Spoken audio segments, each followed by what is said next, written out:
வெளிநாடுகளால் Honorable V. Radhakrishnan, you have 2 more minutes. பேசப்படுகின்ற ஒரு விஷயம்தான் இந்த செம்மணி மனித படுகொலை புதைக்குழி என்று சொல்லப்படுகின்ற விஷயம். ஆகவே அது இன்று இந்த நாட்டிற்கும் அல்ல சர்வதேசத்திற்கும் இது ஒரு பிரச்சனையாக இருக்கின்றது. ஆனால் உள்ளூரிலே அதை பற்றி அலட்டிக் கொள்வதே இல்லை. அது கடந்த அரசாங்கம் செய்திருக்கின்றது, நாங்கள் என்ன செய்ய முடியும் என்று சொல்ல, அது அப்படி அல்ல. இந்த அரசாங்கமும் இதுக்கு பொறுப்பு கூற வேண்டும். எந்த அரசாங்கமாக இருந்தாலும் பொறுப்பு கூற வேண்டும். ஆகவே இந்த அரசாங்கம் இன்று இந்த செம்மணி புதைக்குழிகள் சம்பந்தப்பட்ட விஷயங்களில் 42 உடலங்கள் பெறப்பட்டிருக்கின்றது. ஏதோ ஒரு கருவியும் கிடைத்ததாக சொல்லப்படுகின்றது. ஆகவே இதற்கெல்லாம் அரசாங்கம் பொறுப்பு சொல்ல வேண்டும், தட்டி கழிக்க முடியாது.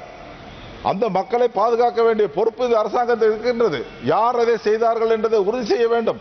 அவர்களுக்கு சுயமான சிந்திப்பதற்கு அல்லது செயல்படுவதற்கான வசதிகளை செய்து கொடுக்க வேண்டும். இல்லாவிட்டால் மீண்டும் ஒரு கலவரம் உண்டாகுமா என்பது சந்தேகமும் எங்களுக்கு எழுபடுகின்றது. ஆகவே அவ்வாறான ஒரு சூழ்நிலை மீண்டும் உருவாக்கி விடாதீர்கள்.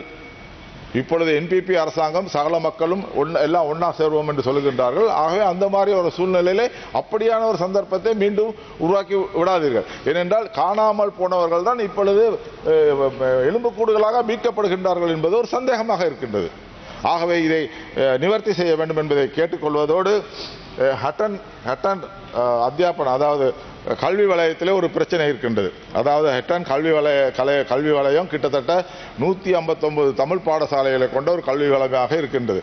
அதிகமான 100% தமிழ் பாடசாலைகளை கொண்ட ஒரு கல்வி வலயமாக இருக்கும் பொழுது அதிலே இருக்கின்ற தமிழ் வலய கல்வி பணிப்பாளரை அகற்றிவிட்டு புதிதாக சிங்கள வலய கல்வி பணிப்பாளரை போடுவதற்கான நடவடிக்கை எடுக்கப்படுவதாக எங்களுக்கு தகவல் சொல்லியிருக்கின்றார்கள்.